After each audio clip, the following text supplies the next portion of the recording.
Afternoon, everybody. My name is Nargis Kasyanova. I run a program of Central Asia here at the Davis Center for Russian and Eurasian Studies, and it's a great pleasure to welcome you today on this Friday afternoon to our seminar, Program on Central Asian Seminar. And today we are very fortunate to have speakers with us who will present their new research on Russia's relations with the global South. And we decided to kind of compare these relations and Russia's policy towards the global South with the relations with Central Asia, and see what findings we can have. The title of the seminar is kind of provocative. Is Russia winning the global South and losing Central Asia? Question mark.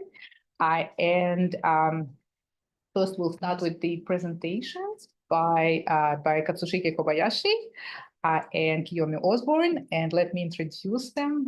First, Kazushige Kobayashi is an associate professor at the College and Graduate School of International Relations at Ritsumeikan University in Kyoto, Japan.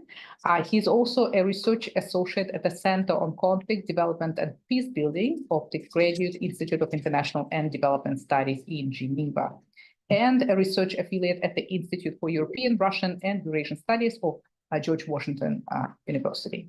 Prior to joining Ritsumeikan in 2022, he worked with the International Rescue Committee in Washington, D.C., Columbia University's Institute for the Study of Human Rights in New York, the Mitsubishi Research Institute in Tokyo, and the Russian International Affairs Council in Moscow. It's quite a geography. His most recent writings appeared in major academic journals such as International Studies Quarterly and Review of International Studies. It's great that you are joining us today.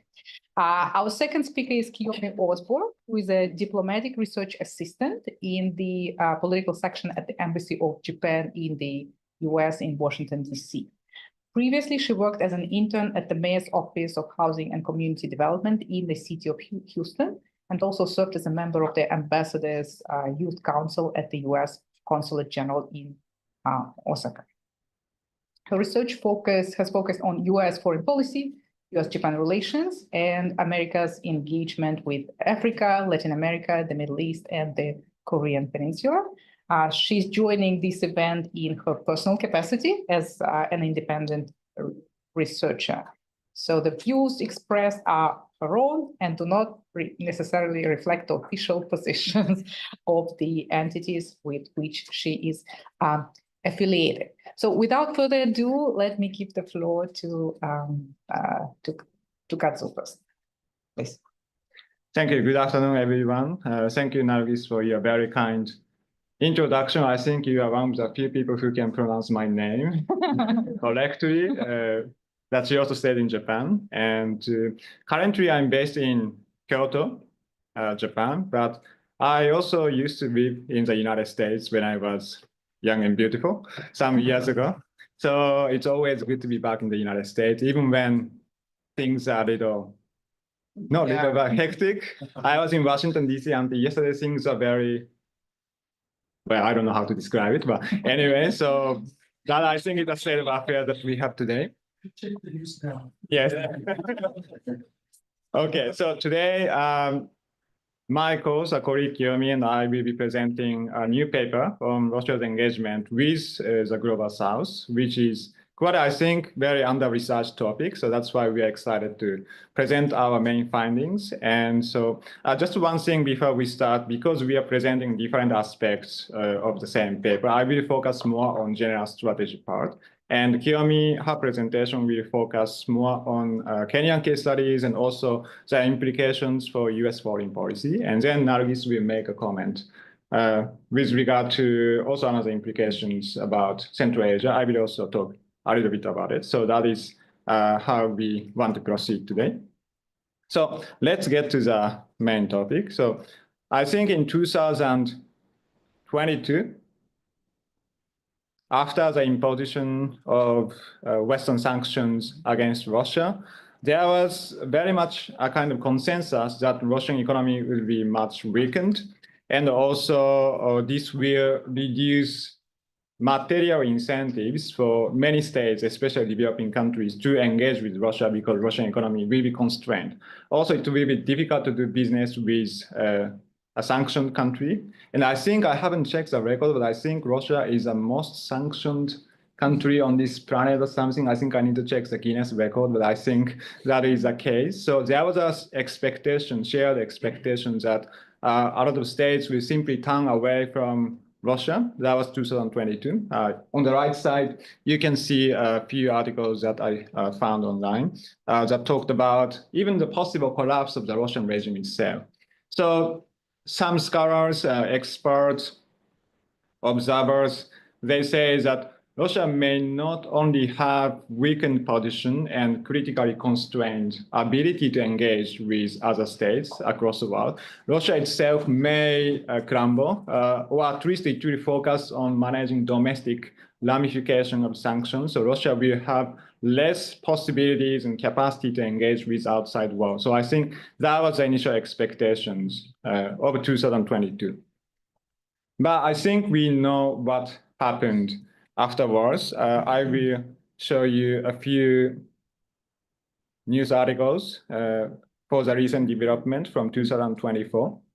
On the right side, for example, you can see Vietnam. Vietnam has developed a lot of new partnerships and even strategic partnership with the United States vis-a-vis China in recent years. They have strengthened ties with European Union in recent years, as they're even looking for new economic arrangement and so on. But last year, it was, I think, shocking for Western observers that when Vietnam welcomed the Russian president, and they made not only one agreement, they made a lot of different kinds of agreements, political agreements, economic cooperation, military cooperation. So that was June last year.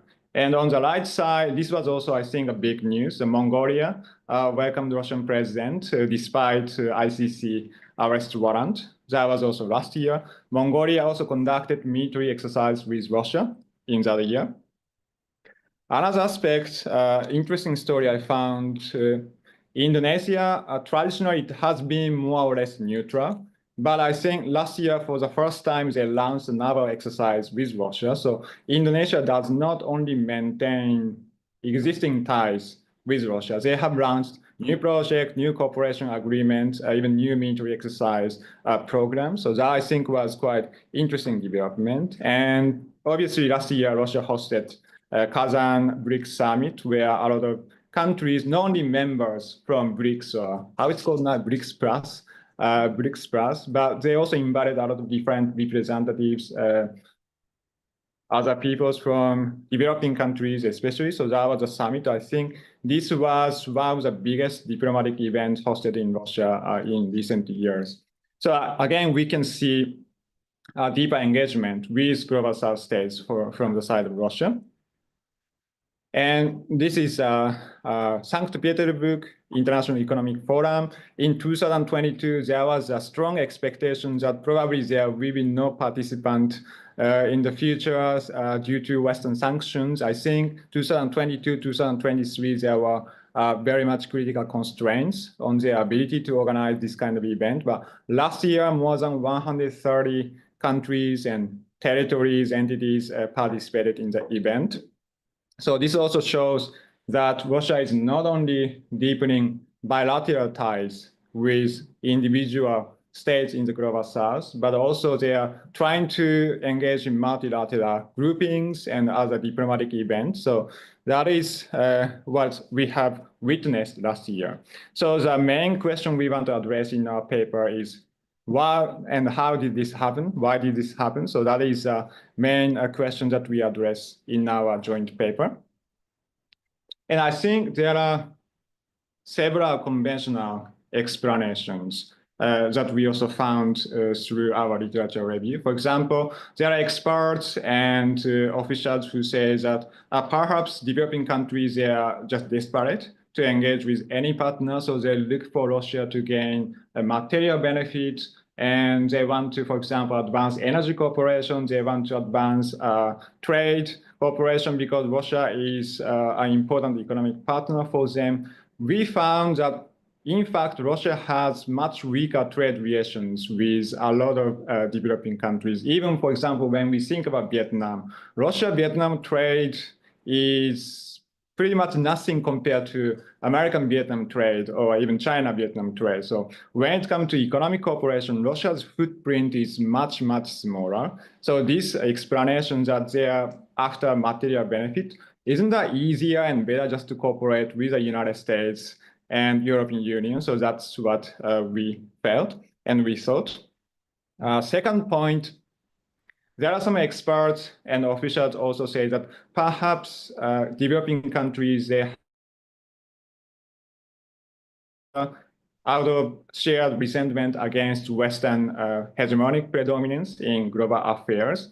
But what is interesting, Kiyomi will talk about the case of Kenya. There are a lot of developing countries that have very strong ties with the United States and the European Union. Here, Kenya is probably the most interesting example because Kenya was last year designated as the first, I think, major non-NATO ally of the United States. Kenya has very strong economic relationship, not only with the United States, but also the European Union. So there are a lot of pro-Western, I'd say, developing countries, the global South states. They have also launched new partnerships with Russia despite the sanctions. So that is quite puzzling for us from our point of view. And finally, I think there is a popular discourse of democratic world against autocratic world. There are experts who say that perhaps certain developing countries, they cooperate with Russia because they want to form a kind of alliance of authoritarian states or alliance of autocracies. So it is more about ideological affinity or affiliation. But in fact, we found a lot of developing countries in the global south, democratic states in the global south. You can think about India, Indonesia, Malaysia, or Mexico, Brazil, South Africa, a lot of democratic states in the global south. They have also strengthened ties with Russia. I even say that the majority of democratic states outside of the Western world, they have functional or even deepening partnerships with Russia. So that is why it is, I think, difficult to simplify this matter in terms of regime type. We cannot say democracies against autocracies because many of the examples that I showed you in the previous slide, Indonesia, for example, Mongolia, they are considered to be more or less democratic. So that is why we think that existing these explanations are quite limited when it comes to explaining why there are a lot of global South states that are expanding their partnerships with Russia. So we propose an alternative interpretation. We do not try to refute existing arguments.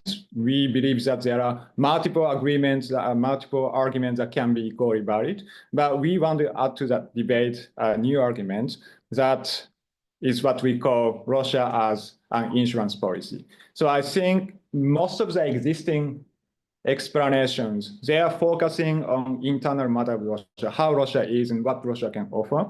We have more externally driven structural explanation that our argument is that it is the concern over Western reliability that has driven a lot of global South states to engage with Russia to mitigate the possibility of Western abandonment or disengagement in the future. So that is our argument. And in this case, it's not really about Russia. It is more about the changing global landscape and the environment that structurally incentivize these states to engage with Russia as a kind of backup options to diversify their own relationships. So that is our main argument.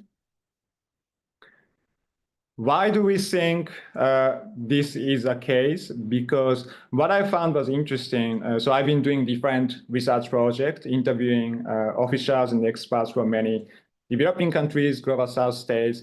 What was most striking for me here, I think in Washington, not Washington, but in the United States, in Western Europe as well, I think when we talk about Ukraine, our timeline here starts from 2022.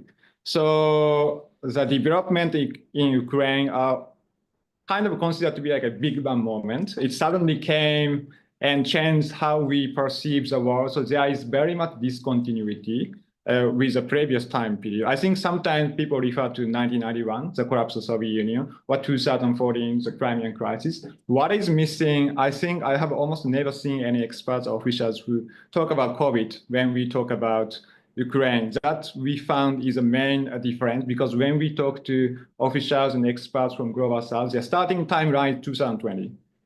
They saw this is a moment where increased geopolitical competition or influence over Africa, Latin America. They expected that Western powers, United States, European Union, they would possibly out of their self-interest offer stronger support to developing countries in terms of vaccines, other health support. But I think a lot of countries, they felt abandoned. And this is also, I think, political discourse. It is not like the United States and European Union abandoned them. They have provided a lot of aid and support and assistance. But I think there is a predominant political discourse and perception that developing countries, they were not prioritized. They are not given enough support during the COVID time. So as a result, a lot of Global South states, they have turned to Russia and China during the COVID time to procure vaccines. And I think for them, this was not the option of first choice, but this was the second best option, because there was not forthcoming aid from the United States and European Union in terms of vaccine access. And I think this has become a common practice for a lot of Global South states to construct a portfolio of diversified partnerships, just in case when the West does not pay enough attention to the immediate needs and issues of the Global South states. This is part Kiyomi will talk about it more in the next presentation. And on top of the COVID, we also see very clearly after January this year, especially, there is an increased polarization that Western states, not only the United States, but also Western Europe as well, Germany, we can think about recent elections. There is, well, I think when there is elections, there is, of course, policy change. But in recent years, policy change has been, I'd say, too extreme. It swings in all directions. And this is very difficult to predict. Of course, we cannot predict with definitive certainty. But in recent years, it has become much more extreme, this polarization, this unpredictability. So I think a lot of Global South states, they are trying to minimize this possibility of Western disengagement or abandonment by engaging with multiple major partners. So that, of course, includes China, that includes Russia. So it's not really about, they are actively choosing to partner with Russia. For I think the priority is to construct this kind of portfolio of diversified relationships, because their priority is not efficiency. Their priority is to have a balanced portfolio to minimize the risk of total abandonment of any power. So that is our main argument. And finally, this is my conclusion slide. I have a next slide as well. But there are a lot of unexpected findings we found. So I will highlight only 3 of these here. So the first one is that, as I have shown you in the previous slide, in 2022, there was a very strong expectation that a weakened Russia, economically weakened Russia, would be another good partner. But I think probably because weakened Russia has more time to engage with the Global South states, because they are practically kicked out of Western European and the United States diplomatic arena. They have paradoxically more resources and more time and more human resources to engage with Global South states. So a weakened Russia does not necessarily make a bad partner. I'd say maybe a economically weakened Russia can be a better partner for Global South states. They can talk on more equal ground. They also know that Russia needs external partners, so they can be sure that probably Russia have more time and incentive to spend on making new partnerships. So that is the first unexpected findings from our research. Second, we also found, this is interesting, it solves the puzzle why there are so many Global South states with very strong ties with the United States and European Union. They are also eager to engage with Russia. This is a kind of paradox. The more interactions you have with Western powers, you have more incentives to engage with Russia and China because you are more exposed to the risk of Western abandonment. So if you, for example, if your country, United States, the European Union is a major trading partner, a major donor, this will incentivize them to engage more with Russia just in case the United States or European Union backtracks their commitments or cancels some aid plans and so on. So this is a second finding that I wanted to highlight here. And finally, what does this mean in terms of more policy formulation? I was talking to some officials from the European Union. They are telling me that, France is losing influence in North Africa and also across Africa. European Union has been also losing influence in different regions across the world. We need to increase the amount of aid to regain our credibility. We need to commit more. And I told them, according to our research, this will not solve the problem because the problem is not the quantity of aid. The problem is that aid commitment can be retracted at any moment. So maybe this year, European Union make a new commitment of $5 billion, or $50 billion, or $5 trillion. I'm sure a lot of countries will be happy to receive this aid. The problem is that next year or even next week, this commitment can be reversed or retracted.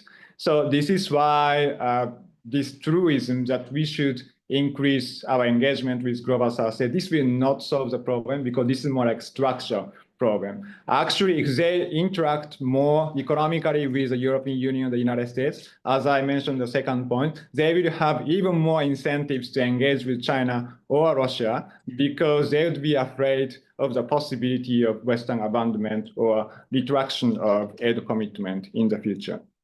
So some of these points, Kiyomi will discuss more in details through her case studies and so on. So these are some of the unexpected findings that we found in our paper. So just quickly, my last point, because this event is also about Central Asia.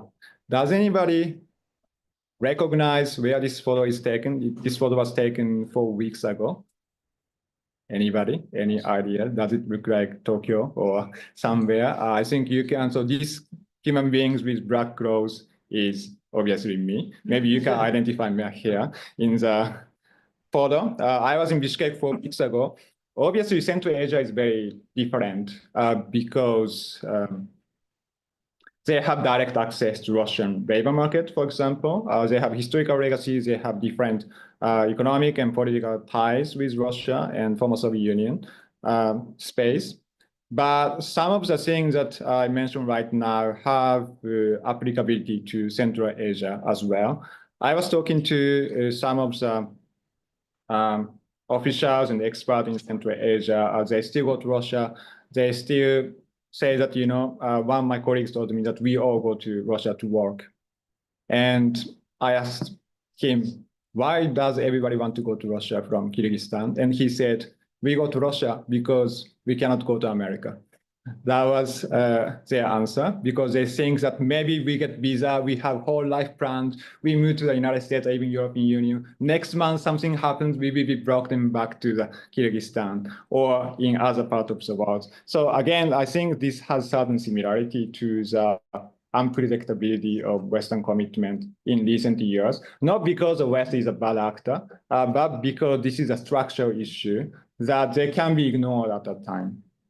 At any time. So this is one thing I wanted to highlight. So that's all for my presentation. If you have any questions, if you have any comments, if you have any complaints, please feel free to contact me. Thank you very much.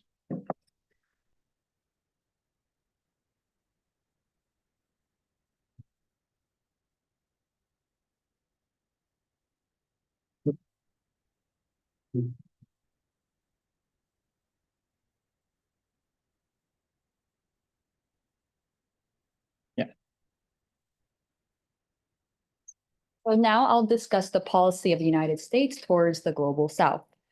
So since Russia's invasion of Ukraine in 2022, the implementation of sanctions imposed by Western actors has weakened Russia's economy. More than 46 countries have imposed sanctions against Russia, primarily by G7 countries and other allies, with these countries representing more than 50% of the global economy. As trade levels, oh, I'm sorry.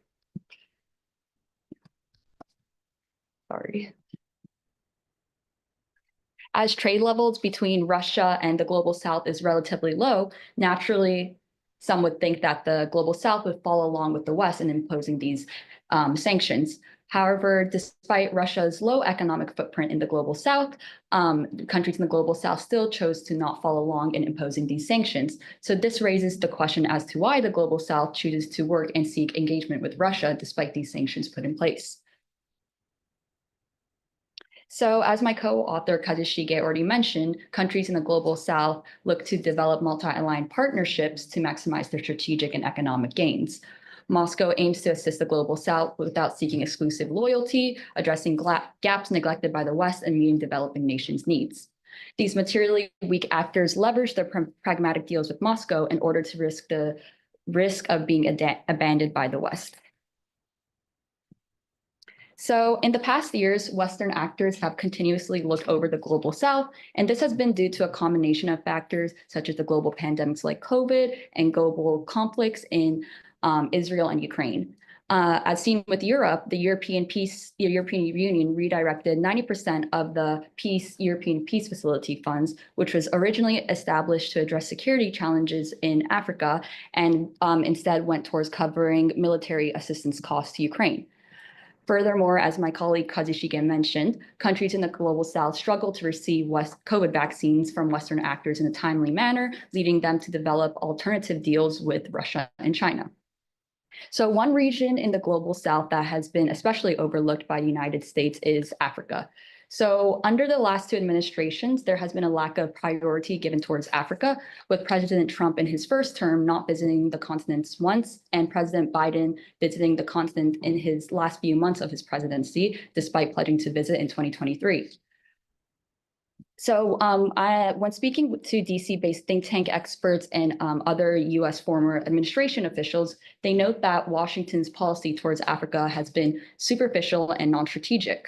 As Georgetown University professor Ken Opala noted, Africa policy attracts people interested in democracy, governance, and humanitarian assistance, positioning Africa as a strategic backwater from Washington's point of view. The experts also noted that there is a sense of distrust that many African nations feel from the United States due to the past with the US not fulfilling their promises or policy initiatives. So under the first Trump administration, Trump emphasized building business relations with African countries, emphasizing commerce through existing initiatives like the African Growth and Opportunity Act, also known as AGOA.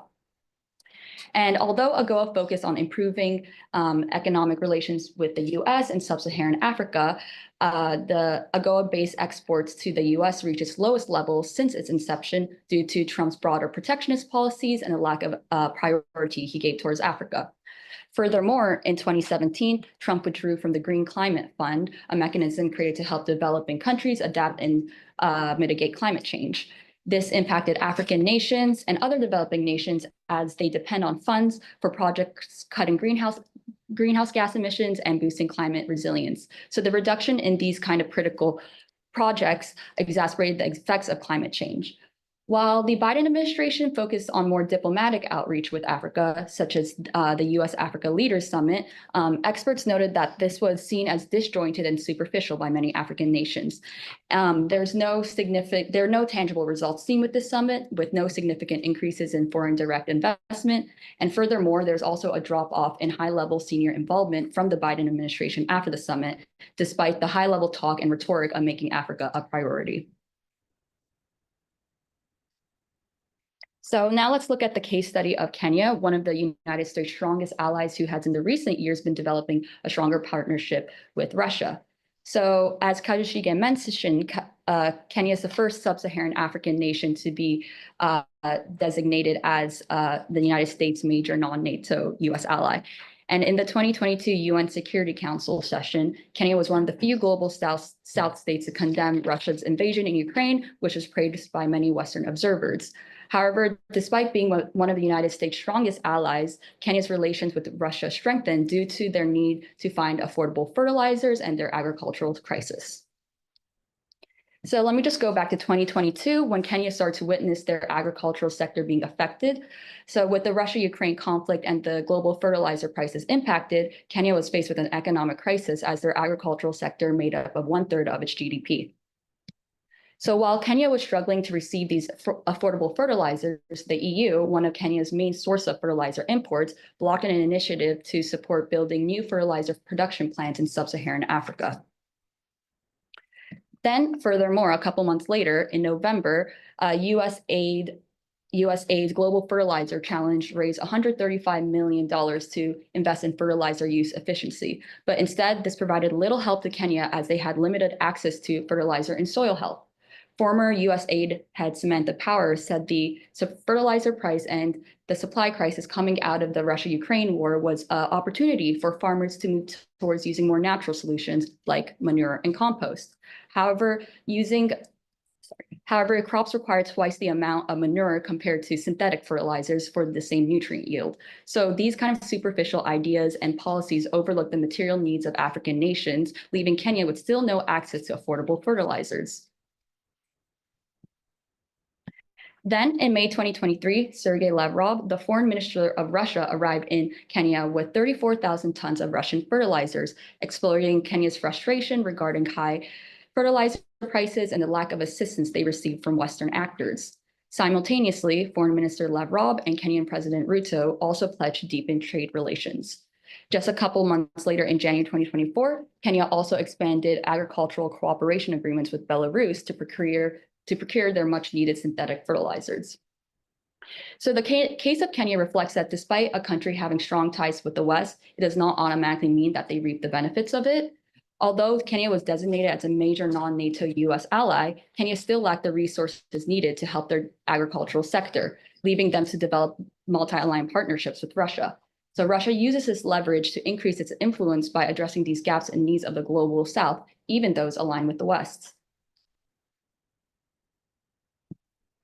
So now moving on to the Trump administration's potential policies towards the global South and the implications of his transactional approach and future policies.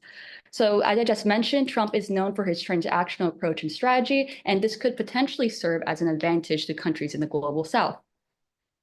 So according to a survey conducted by The Economist in July 2024, developed nations such as Britain, France, and Germany preferred a Democratic winner over a Republican winner in the 2024 US elections. However, emerging markets such as Indonesia, Nigeria, and Vietnam expressed preference for a Republican winner over a Democratic winner, as Republicans tend to place more of an importance on a convergence of interests rather than shared values. Growing economies are tired of Western lectures on human rights and on democracy and are eager to leverage their growing influence for advantageous deals. Despite these countries recognizing the risks under a Trump presidency, they perceive numerous opportunities as they believe they can engage transactionally with Trump. As foreign aid assistance has been halted due to Trump's executive order, few options remain at the moment for U.S. development assistance to the global South. However, the Trump-initiated Development Finance Corporation, which so far has not been impacted by Trump's executive order, could play a key role in a transactional and pro-business Africa policy. There has been reporting that President Trump's advisors has proposed shifting the money that went to U.S. aid into the DFC, aiming to transform the DFC into an aggressive tool of U.S. economic influence by emulating a sovereign wealth fund model. As the DFC is uniquely positioned to deploy capital in regions or sectors where U.S. private investors are hesitant to venture in, such as critical minerals or energy, Trump advisors are thinking to leverage the DFC to focus on investments in these sectors that are vital to U.S. strategic interests. So how will the global South be affected by President Trump's executive order pausing U.S. foreign assistance for 90 days? So undoubtedly, this will affect global South countries, with Russia and China coming in to fill these gaps left by the West and the United States specifically. So in the short term, Russia and China will benefit from the US foreign assistance pause, but in the long term, the global South will still be inclined to keep their engagement with the US, as they do not want to be too dependent on Russia and China, and rather keep and leverage their multi-aligned partnerships to maximize their national interests. Furthermore, with Russia's weakening economy and its ongoing conflict with Ukraine, global South states would be more prone to keeping its partnership with the US. Russia's inflation rate is currently running at over 9%, and the Bank of Russia announced that they'd keep its interest rate unchanged at 21%, an all-time high imposed since October.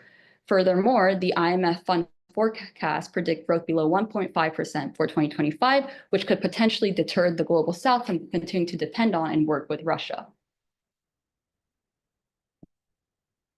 So in conclusion, Russia is in fact not winning over the global South, as it does not seek exclusive loyalty from these countries. And as my co-author Kazushige already mentioned, it instead pursues the more pragmatic goal of filling gaps left by Western neglect of the global South's needs. In the global South's struggle for survival, Russia became an insurance policy for states fearing Western disengagement. Countries highly dependent on the United States seek Russian engagement as a strategic backup. And the rise of multi-alignment poses challenges for US foreign policy, yet offers chances for US increased involvement in the global South. Cases like Kenya show that global South states cooperate with Russia out of necessity and not because of an ideological affinity. Rather than being caught in great power competition, these countries are incentivized to balance their relationships with Russia and the United States to their benefit. And yeah, these are my sources, and thank you very much.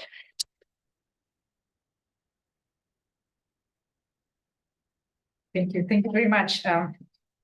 Plenty of food for thought. Incredibly timely. So things are happening kind of right as we speak. Yeah. Today. Yes. So I don't have a paper to kind of to draw on. Let me make a couple of remarks kind of to link what you actually started, Central Asia and the global South. How does and we have, I think, two classes of questions. One is how does Central Asia relate to the global South? Is it part of the global South? Does it share features of the global South? Do Central Asian states behave like countries of the global South, and do they identify as such? And the second cluster kind of questions we can sort of put around the question of what transpires when we juxtapose Russia's relations with the countries of the global South, and Russia's relations with the countries of Central Asia.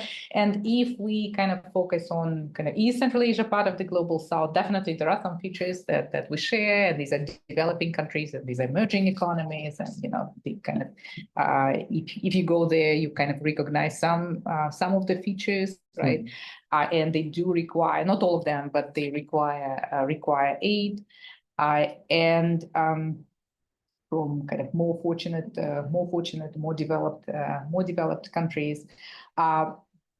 They still don't identify as part of the global South, and that's probably because they were kind of part of the second world, right? So kind of the global South came out of the third world, and here we're part of the big of the superpower, right, of the Soviet Union, and the Central Asians kind of tend to kind of think that they are better than the neighbors, more developed than the neighbors, more modern than the neighbors, and all that. So kind of although now with more of these decolonization discourses going on, kind of I think we are moving in that direction, kind of looking around and comparing ourselves with other kind of decolonized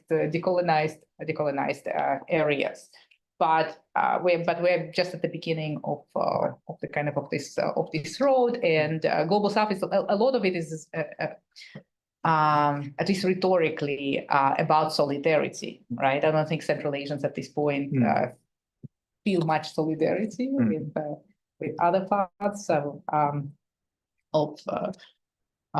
this global South. And it's like we're using this concept, but as you said, it's a contested concept. But I think we kind of more or less know what we're talking about here. We are, I think, also kind of socializing into the global South, and that happens via the route of the UN. So at the kind of in the in the UN General Assembly and other units, other agencies, there is this cooperation, and kind of the countries of Central Asia, they discuss issues, they kind of create these coalitions and so on various matters of development, SDGs and so on so forth.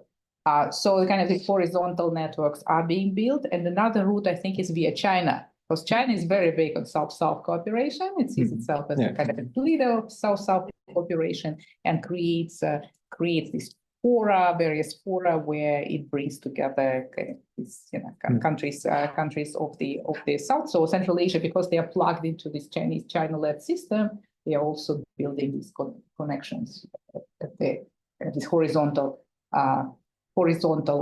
connections. Behavior, that's an interesting one. I think you mentioned multi-alignment. Yeah, so that the countries of the global South, they kind of irrespective where they're kind of closer to the West, less close to the West, they're increasingly practicing multi-alignment, which is different from the former non-alignment, right? The kind of you're getting closer, but you're getting closer to different actors, right? And that's what Central Asian states have been doing over the past 3 decades. We call it multi-vector foreign policy. So you are kind of aligning and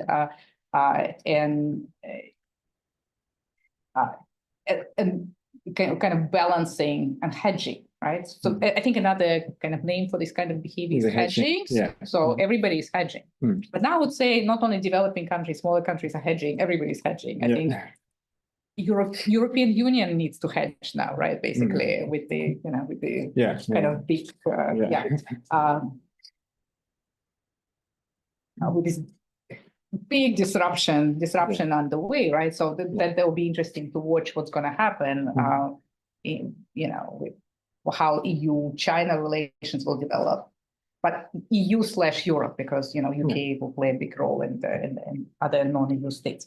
So the second cluster of questions, like Russia, this triangle, Russia, the West, global South, Russia, the West, Central Asia. Here we have sort of an interesting mirror image, right? Because what Russia is for these countries of the global South, right, is to some extent what the West is for Central Asia, vis-a-vis Russia, right? Because we are colonized by Russia, we're not colonized by the West. So it is kind of leaning onto the West that helps us to kind of a little bit, build this new relationship with Russia, right? So here it's interesting, and although we kind of move the same way in the UN General Assembly, in the paper you talk about kind of this Russia's invasion of Ukraine as this kind of defining moment, right? And if you look at the votes, we all abstain, right? Right. But for Central Asians to abstain means a different thing than for the countries of the global South to abstain. It's a different kind of position and different kind of meaning, because for countries of the global South, it's not their war. They are affected by it, but it's not their war.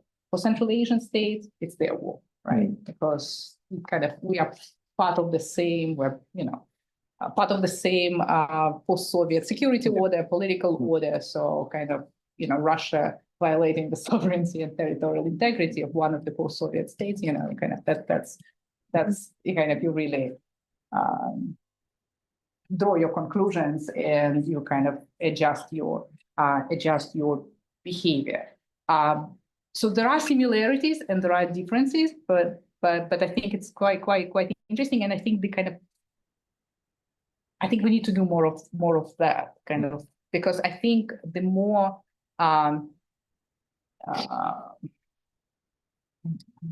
Central Asia becomes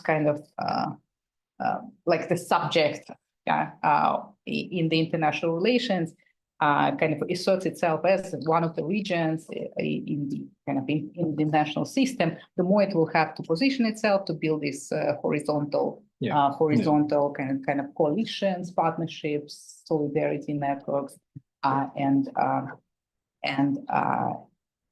all that. So the last thing I wanted to say is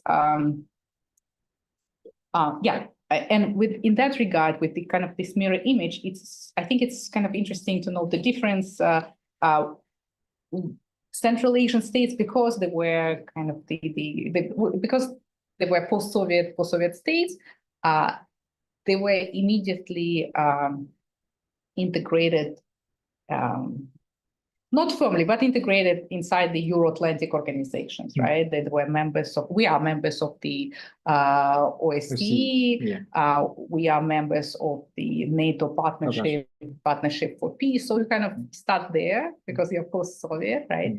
And then kind of these Russia-led organizations develop CSTO, now Eurasian Economic Union, and then China focused, and then Turkey focused, right? Like with the Turkey. Now we're kind of, there is this BRICS thing, right? That's our first, I think, kind of real global South interaction with the global South platform.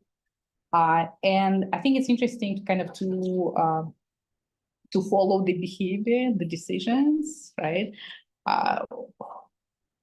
Well, Kazakhstan and Uzbekistan partner with BRICS, and it's interesting that Kazakhstan decided not to join, not to become a member of BRICS, at least for now. And the justification for that was quite interesting. The press secretary, right? Wally, he said that the kind of, we took into account the procedures, and we think that UN should be the platform, kind of the platform for having this dialogue on global issues. So you're kind of with one foot in, but you're kind of carefully calibrated. And Kazakhstan received invitations both from Russia and China both wanted to see Kazakhstan inside BRICS. So you're kind of very carefully calibrating these different vectors, of your.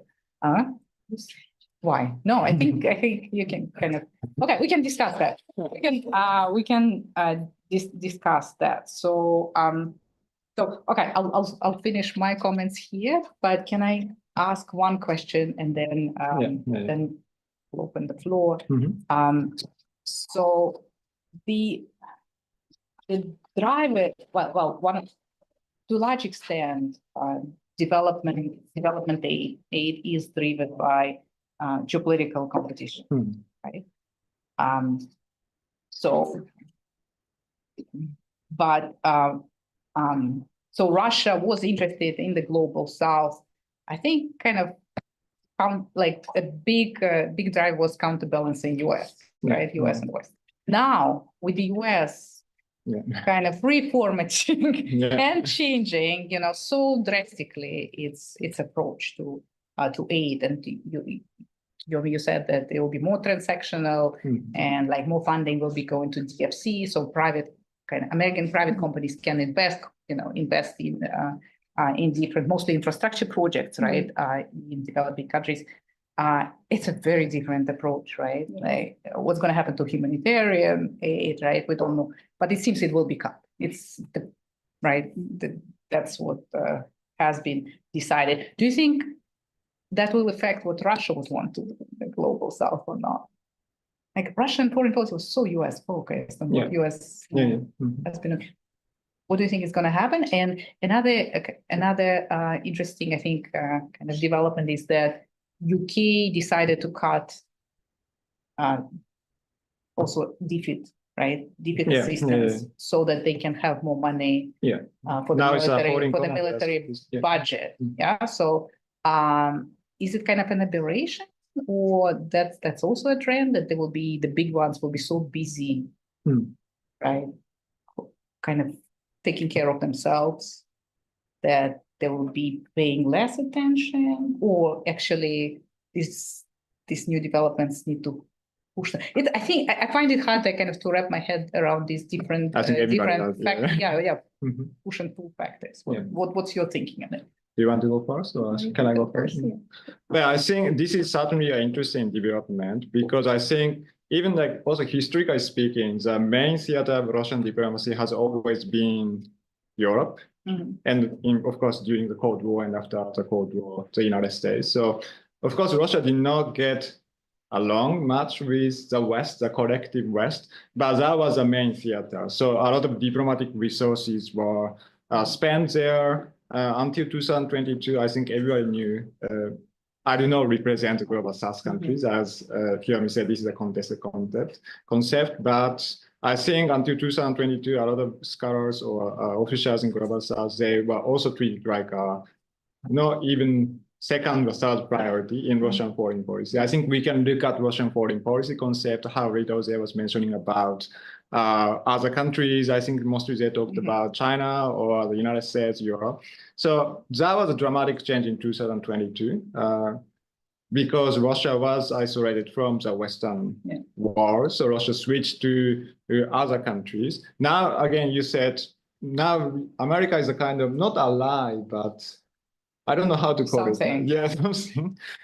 I think this will also affect how Russia conducts foreign policy in terms of global South, because now I think it was yesterday or today they are meeting. They met in Istanbul. They are restoring relations. They also want to restore direct flight between Moscow and US. And there is even a talk about Russia, America doing mineral business together in agreement and so on. So I think this will shift Russia's priority to the United States, but I think the European world is still not in that mind. So I think it's mostly Trump. They may follow Trump's lead. So in that case, Russia may get busy again. So in this case, global South may be left out again. So that I think how it can. No, what I mean is that if they don't need to, if US is withdrawing.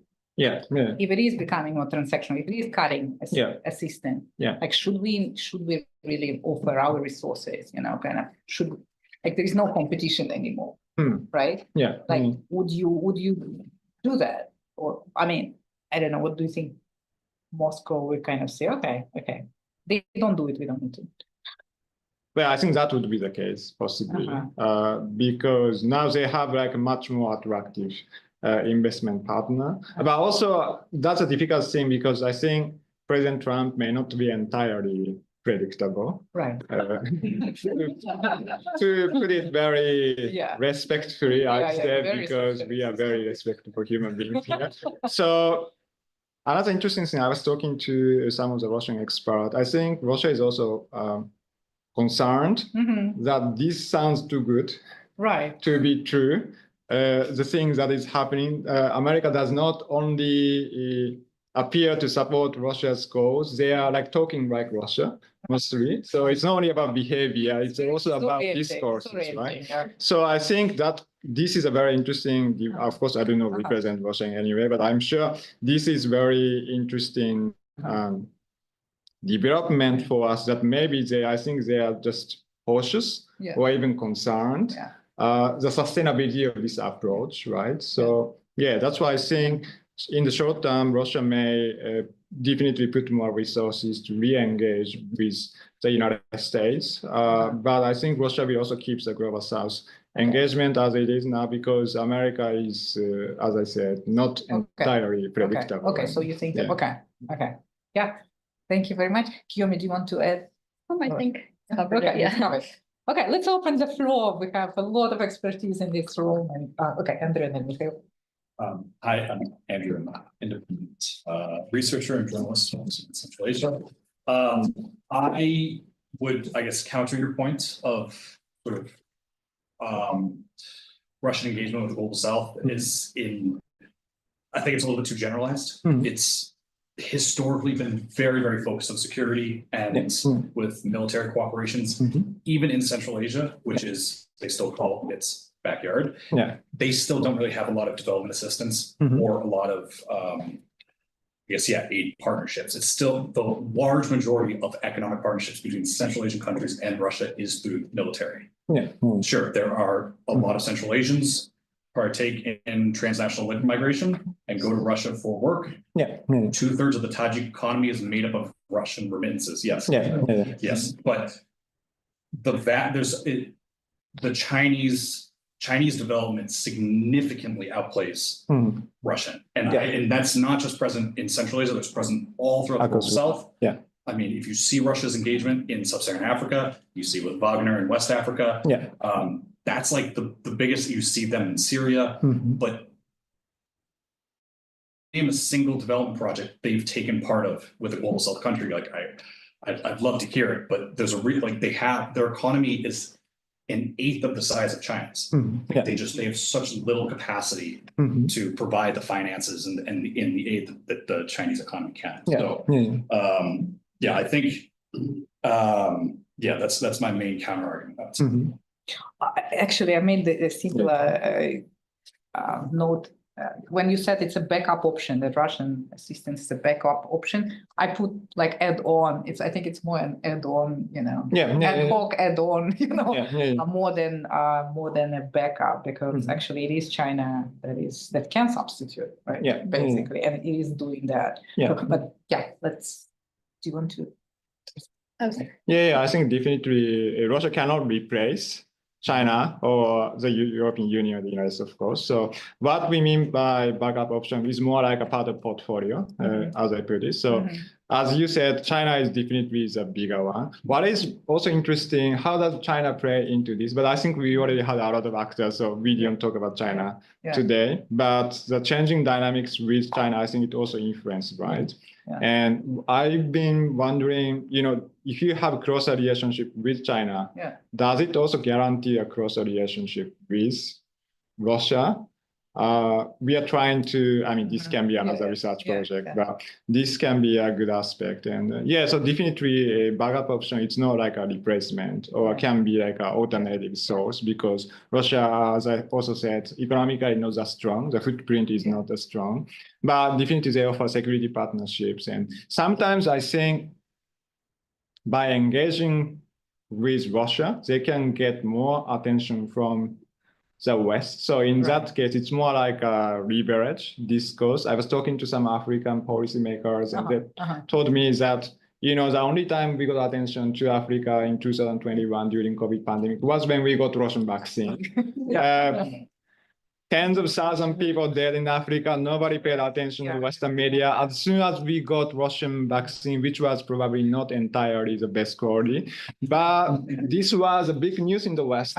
And even before the vaccine arrived to this African country, it was a big news. So I think during the COVID pandemic, a lot of global South states, they learned to kind of leverage Russia as a kind of pressure valve. I think this is probably one of the most difficult things, because they don't have any negotiating power.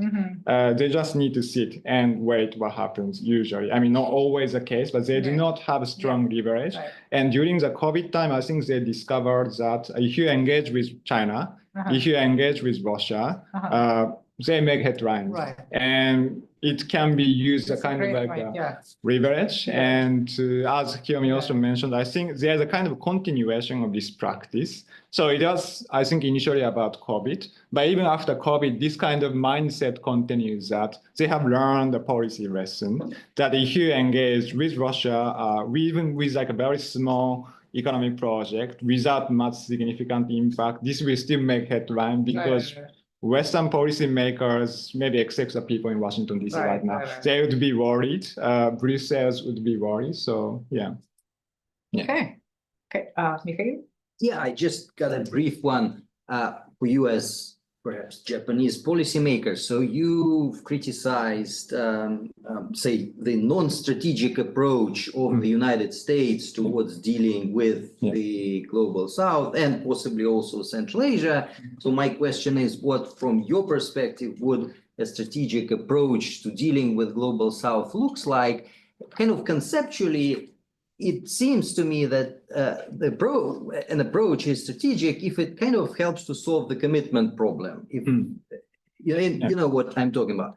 So but DFC plus private investment, is that strategic? Isn't that a neocolonialism? And B, we are talking about the situation on the ground. If state aid is not strategic, then why private companies would want to go there. It's about what you have on the ground, about who can guarantee your investment and payback and so forth.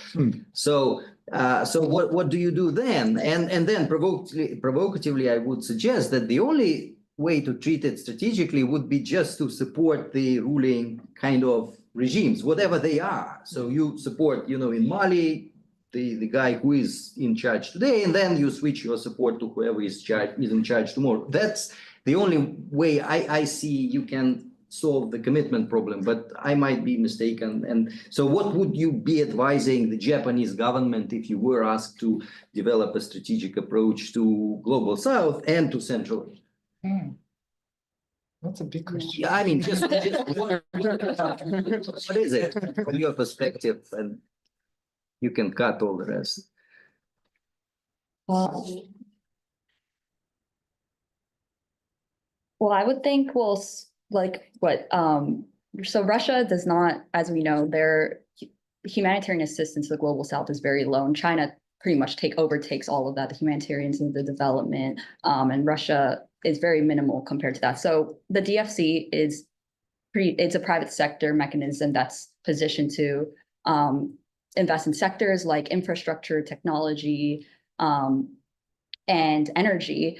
So I would say that right now it's kind of hard to say from the United States what they're going to do with the DFC in Africa. We haven't seen anything tangible happen yet, but from the Japan approach, like you said, the main problem from the US side was they're not following through on their commitments. They would say that they would make a policy initiative and then they would just retract it or go back to it. And that's again due to a lot of the global pandemic or global conflicts that's happening that can arise out of nowhere or out of all of a sudden. So from the Japan approach, I mean, I think from when I speak to DC policymakers and US former administration officials, the main problem is the commitment issue and US not following through. And I would say right now, again, it's kind of hard to kind of see what will happen with the DFC in Africa, but I would say, yeah, following through on the commitments. And yeah, I don't know, what would you? Japan has for many years, correct me if I'm wrong, because I don't work at the embassy, but I think Japan for long advanced similar approaches that has been understudied. So now people say this development finance corporation and so on, it's like a more private sector approach driven. Japan has been doing since 1990s. And I think there has been a lot of record and data from the embassies and so on. It has been generally appreciated. But as you said, it can be also criticized a kind of neo-colonialism or neo-colonialism in many different ways, because a lot of people has criticized Japanese approach as like a business oriented. For example, Japan has spent official development assistance to construct industrial parks in Thailand. Then Japanese companies go there to expand the market. So yeah, I think from Japan's point of view, this is not entirely new, what the current Trump administration is trying to do. But yeah, it's difficult to keep the private interest in and also committed, as you mentioned. So yeah, that I think is a key critical deficit in this. But DFC is not it's not entirely new, right? It was OPEC. Yes, it was right? OPEC. It was OPEC, it was transformed into DFC. The idea is pretty much the same, right? That they do, they co-invest, they do political insurance, this kind of stuff. So and what you said about Japan, the others did it as well, and then they were kind of Japan was constrained. Right now, it's under the OECD, since you're a member, so DAC. They kind of have rules how you what can be considered development aid, and it's like something 25% of. Okay, I shouldn't be making it up, but a proportion should be comes in grants, you know, so that it can be classified as development assistance, and then it shouldn't be tied, so you cannot oblige the country to buy only your stuff and to have and China. That's why China didn't want to join it, right? Like they said, no, we're outside. We're a developing country ourselves, South-South cooperation. So it's not exactly new, but he's reducing this other pillar, right? Big time. More like eliminating the other pillar, and that's you know what's going on. So that leaves China as this giant pillar, that leaves Europe, that leaves Japan, South Korea, and you know the others as May I have a development little aid. follow-up to her answer? Okay, and then, yeah. When you're talking about commitment, why does a commitment comes into play since United States did not follow the commitment to Ukraine that if they get rid of the nuclear weapons, they will be defended? After that commitment was broken, why does any commitment comes into play at all? Yeah. Is my question.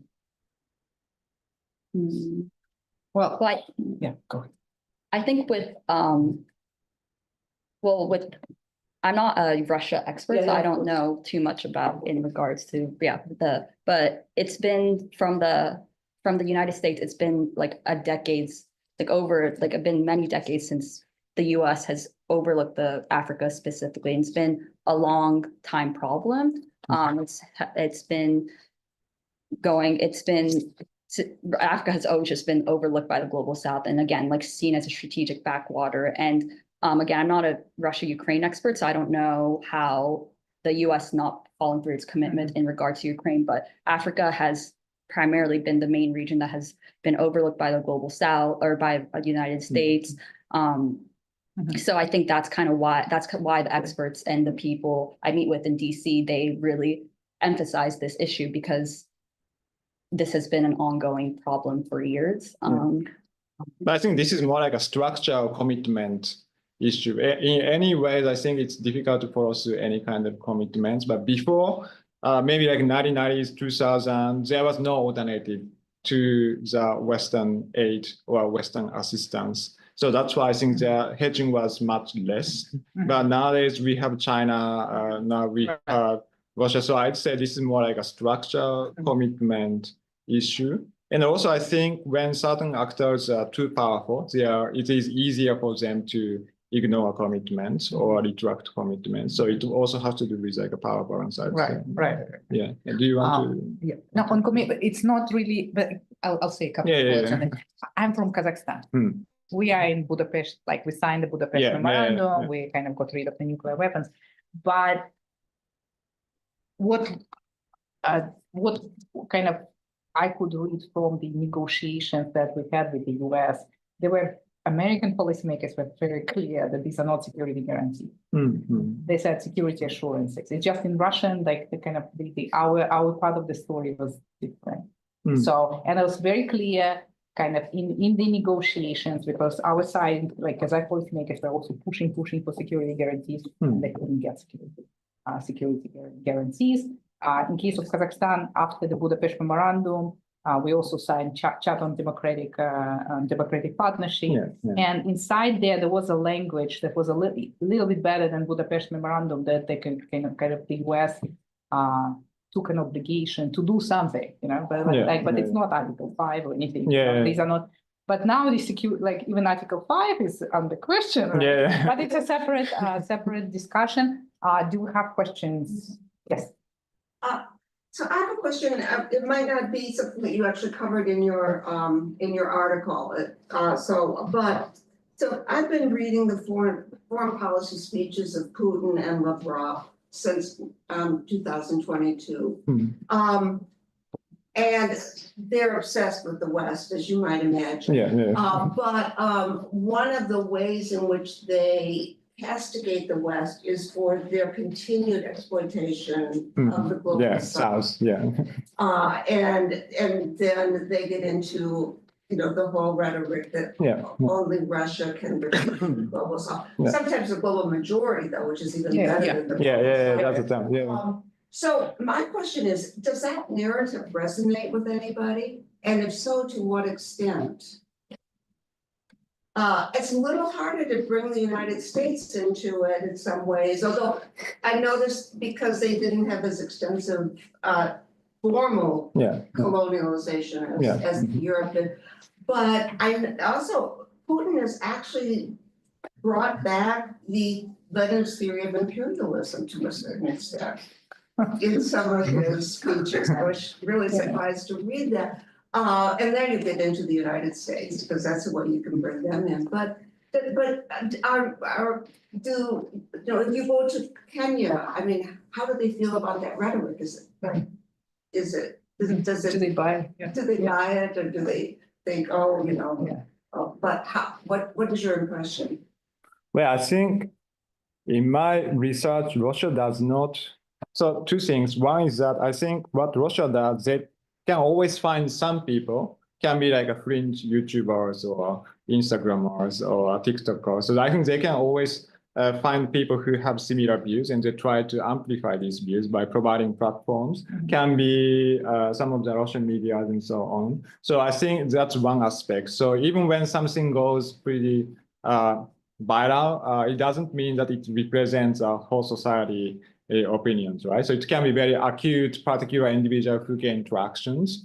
That is the one thing. So in this case, I think Russia is not very much like creating new discourses, but more like amplifying existing resentment or so on. So that's what, yeah, I can say. They're not like creating entirely new thing, but I think they're good at strategically tapping into like finding people who have similar views. But I have been also studying not only like official discourses, but more like Russia's documents, policy documents about engagement with Global South. I think like 2017, 18, 19, Russia sounded more ambitious. We are writing in our articles that if we take, for example, some of the speeches presented at Badai or different places, they, as you said, they try to present Russia as a kind of like alternative to the West. But we've been recently analyzing policy reports, policy discourses from Russian officials, experts. I think after 2022-23, they have become much more uncharacteristically modest, at least in the expert assessment. I have seen some report which says that Russia cannot compete with China. That has been openly said. Some people say that Russia should not ask Global South states to consider Russia as alternative. So I think there can be some kind of like a change toward more modesty in recent years. But yeah, as you said, I think as a society, do they buy this discourse? I doubt it. It is, I think, particular segment of society, I'd say, that may be susceptible to these kind of discourses. What do you think about the case of Kazakhstan? Oh, but it's different. Yes, we know. Different. Yes. Yeah. No, but like in Africa, do they see Russia as an alternative because it's so against the West, or that it's different? It's not that. You mean like alternatives to the West? Like not that exploitative. Well, like I said, I think certain people find resonance in this discourse, and I think politically speaking, especially in countries where there are elections, it is quite a good strategy to try to focus on this resentment or anti-colonial resentment. So it's anti-Western. Yeah, so I think that can be found. Russia, but as Kiyomi mentioned, the case of Kenya, I think resonance is not very wide in terms of like a whole society. So it's more like elite discourses, I'd say. And just to add on to that, the US, they like with the US aid, when they impose conditions when they give humanitarian aid. So they impose like democratic transition, they impose you have to fix these human rights issues. And while Russia provides military cooperation, arms to Africa with no conditions imposed. So this, for some countries in Africa, this could be, easier to work with Russia rather than the US, because the US imposes these conditions when they provide aid to the US, specifically with the US aid. So Russia provides no conditions whatsoever, or do they provide some other conditions besides democracy? Well, it provides, like if they provide arms, they in exchange, they expect critical minerals. So there's always some kind of transactional approach there, but. Yeah, I think this is different from aid conditionality. It's more, I think it's similar to Trump's transactional deals, because I'm also wondering if this constitutes as a conditionality, because, for example, if they sign military cooperation and it is attached to the mineral, is that conditionality? In the case of China, it's a similar story, right? Because they say Chinese aid assistance have no conditionality, but usually if you are friendly to Taiwan, things are much more difficult, but this is not explicitly specified as conditionality, right? Precondition. Yeah, maybe. So that's why, yeah, I was trying to do another research on like a different conceptualization of conditionality, because I think what we have as conditionality is very much like Western type, like explicit written legal condition attached to aid. But so if we take that as a baseline, as Kim mentioned, maybe in this case, Russia, China, also other actors, they may not have a conditionality, but as you mentioned, it's not like there is no conditions. It just doesn't fit within the conventional conditionality. But with Chinese loans, like there are conditions, and I think they're written like not less than 50% should be procured. Yeah. So there are certain like It's part of it, specifications, yeah. but usually no like governance reforms and No. not so. But I think there is a lot of research published which demonstrates that if you, this is like informal conditionality, if you cozy up with Taiwan, and then things can be potentially suspended in this thing. So this is, And then we come to. So, first of all, thank you. That was an excellent presentation on all sides. So it's true that Ukraine is not the war of the global south, but there were some countries in the global south that were very much affected by the disruption of grain exports, which even could have been destabilizing because I mean, I think of, Lavrov bringing fertilizer to Kenya, that's nice, but Egypt and some other countries. So did they criticize that aspect of the war, that is Russia's limiting the grain exports and threatening their food supplies, or is that just overridden by a broader geostrategic? Well, we haven't seen particular criticism towards Russia. So I think global south states, as we said, they try to balance off. So they do not usually have very strong condemnations. So I think they may, if we do interviews as a qualitative data, they may express this resentment because of that event. We have this difficulty right now and stuff. But usually they, also Central Asian states, as you said, they abstain. They try not to be critical. The only exception was Kenya. I think we all remember that in 2022, very publicly, explicitly at the public forum, General Assembly, they are very critical. That is why I think, that's why we chose Kenyan case, as Kiyomi mentioned. But even in that case, even that amount of ties and cooperation agreements and interaction with the West, they eventually have also opted for multi-alignment. So that's why we thought Kenya is a quite interesting case. I think, yes, last week they also abstained in the General Assembly. I guess, I think initially they're supporting the resolution to criticize Russia, but I think recent years they have switched to more like a standard template of balancing of abstention. As you said, there are different. Oh, you have abstained. You have even data. So Kenya abstained, right? Yeah. Anything to add?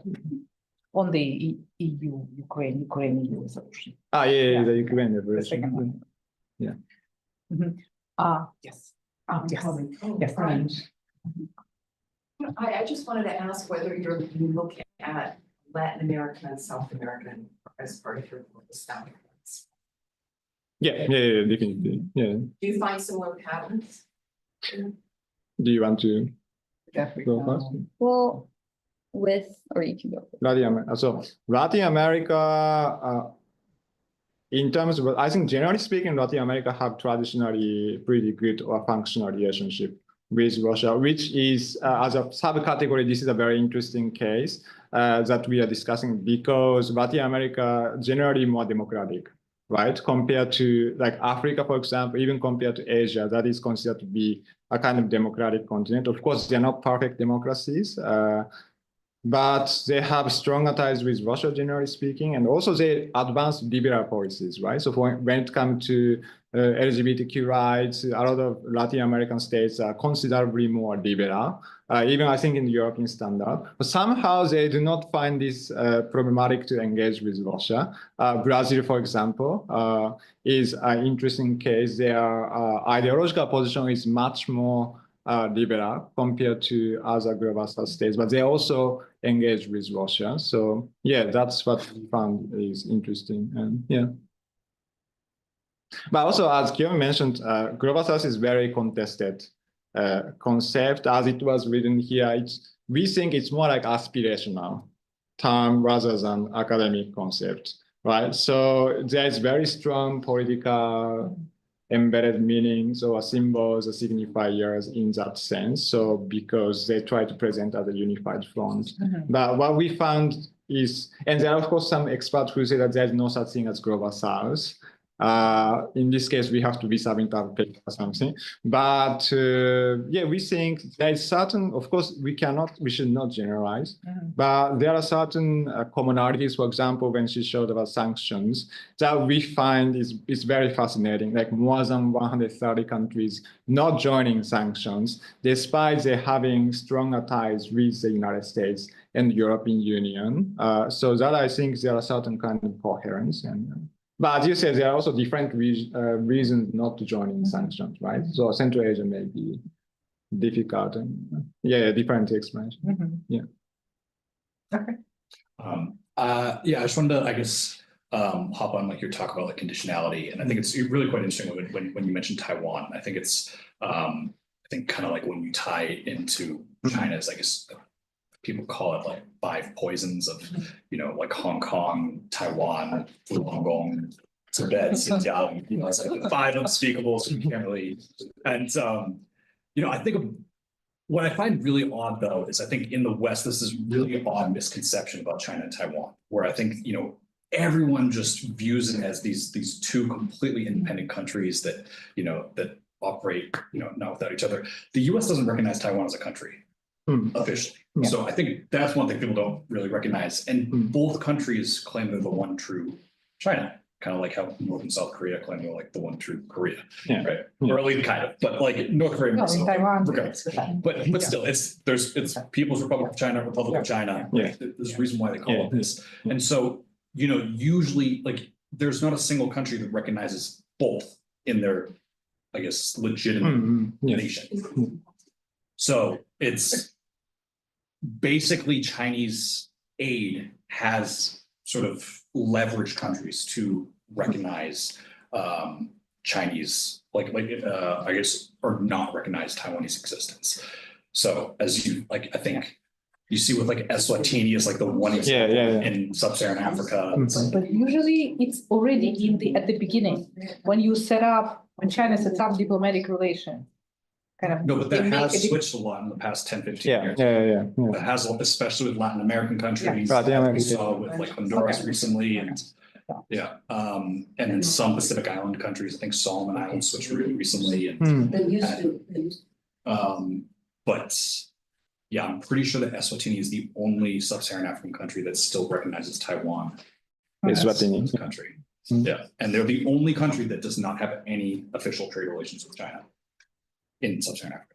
So yeah, I think really quite interesting that form of conditionality. But Yes, I have a question. In the case of saying the global South engagement with Russia, in your study, you said Kenya and you also mentioned Vietnam.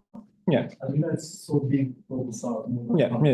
Like, did you do any like numerical study, like how many countries actually signed a new treaty and actual trade with like this kind of studies, and was there really increasing engagement with global South? This was my question. And the comment was, I think I agree with you that I think it's more about like my enemy is my friend type of show from the global South. It's more like a diplomatic show. Rather than really seeing Russia as an alternative. So comes to the research problem. What is Russia offering? And the third about how global South is perceiving Russia as a legitimate. I can give you one example, but maybe it's not a quick example. In Azerbaijan, Russia could actually came to Azerbaijan and invited BRICS to join BRICS. And India actually blocked and didn't allow Azerbaijan joining BRICS. But that shows, or because of the So in that sense, again, Azerbaijan is a different case, as you know, like Central Asia, South Caucasus is like by default we are supposed to be Russia's. But this is kind of legitimacy of Russia Hmm. in the global south. Question of his about. Right. So in our research project, we haven't conducted, as you mentioned, global south is a very vast concept. There is no consensus. That's what we are discussing earlier. There is no consensus how to define global south, right? Some conventional definitions, you can, for example, we try to define in terms like GDP per capita and so on. So in this case, certain Central Asian states will definitely fall, like Tajikistan, Kyrgyzstan. So one coming up with a difficulty with coming with like a definition thing. So, but we try to have a quantitative overview probably for future research. As you mentioned, like we can, for example, take different regions and sample and then see how many new agreements that they have concluded. So that I think could be more like a future research project. You're welcome to join us if you want. So that's why for us now at the moment, it was more like qualitative research. The Kenya part that she presented. That's why we try to focus on global south countries that have stronger ties with the United States and European Union to have methodological leverage, because initially we are talking about like Mali, Burkina Faso. We call this like easy case because it's obvious that they're closer to Russia. So we specifically looked at Kenya as she presented because this was very critical states, one of the very few global south states that was explicitly critical of Russia. Another case is Philippines that we haven't. We are currently studying the case. So yeah, our strategy is to be more selective, to focus on countries, global south or developing countries with stronger ties with the United States and European Union. And we found that what we describe even applies to these countries that have more pro-Western orientation. So that is the initial phase of our research. And yeah, so I think for future project, it's very interesting. I think there has like maybe the College of William Murray or somewhere, they do similar things for China. At data. Yeah, data. It's College of William Murray, Yes. right? So they try to map out which country have signed what kind of agreement with China. So, but there's nothing much about Russia. As you mentioned, because Russia doesn't have a lot of economic cooperation agreements. They do have some, but not compared to China, definitely. But I think for the future, it can be interesting to look at things more quantitatively. The only thing we looked at in our paper is that we looked at global south countries that are classified as democratic or semi-democratic. We found more than half, 60–70% of them have functional good relationship with Russia, which is an interesting finding, because if we follow the autocratic and democratic world narrative, this doesn't make sense, right? Existing relationships. Yeah, true. So we need to like classify, and I think we need to develop like a data set and so on to check to what extent this applies to like ongoing or deepening relations. And yeah. Our time is up if you have a quick question. Yeah, I think it's pretty quick. To push myself off of the name of the presentation today. Yeah. Do you think that since Central Asia is much more familiar what Russia is, since it's been under, and Global South has not, what is it that makes Global South more trusting of Russia than since, and they also have a lot less agreements to begin with? So it's not a question. No, You're making a statement, I'm asking the question, like, why is the Global South is much more open to it than Central Asia, when they're a lot more dependent, like you said, that Kyrgyzstan gets 2/3 of the money from Russia, basically. Yeah. From remittances. Yeah. You want to respond? I don't, I think that you pretty much made the kind of an argument. Let's just take this one example, because I don't know how. If Kyrgyzstan gets 2/3 of the money from the remittances. Yeah. Why are they less open or dependent on Russia than anybody in the Global South that does not get 2/3 of their remittances from Russia? Yeah. They are more dependent. Yeah, they're dependent, I think. Right, but I thought you were saying that the kind in the Global South there is more trust toward Russia than which is what I don't understand. Why? Because they're not as dependent. They should be Yeah. as open. Well, I think we would not call it trust, maybe. As Kiyomi described, I think it's more about Is that more necessity, like survival concerns. So desperation? yeah, I think that is more accurate description. Who's more desperate? Hmm? Who's more desperate? Not desperate, but not desperate, but it's more survival concerns are stronger for global South states, especially affected by food crisis and so on. I don't know about that. Kyrgyzstan, Tajikistan. Yeah, really. Yeah. I don't know. I think it's hard to. Yeah, it's hard to, of course, quantify yeah. and stuff. You know? Yeah. I think that question was answered at the beginning, when you said that Kyrgyzstan visa workers go to work in Russia because they cannot go to work in the West since they don't know what's going to happen next month. Yeah. So many of those Kyrgyzstan work in Russia because they have no choice. They have no visa in the West. And it's becoming increasingly difficult. Right. So they're trying to, now there are these illegal migrants, legal and illegal migrants from Central Asia.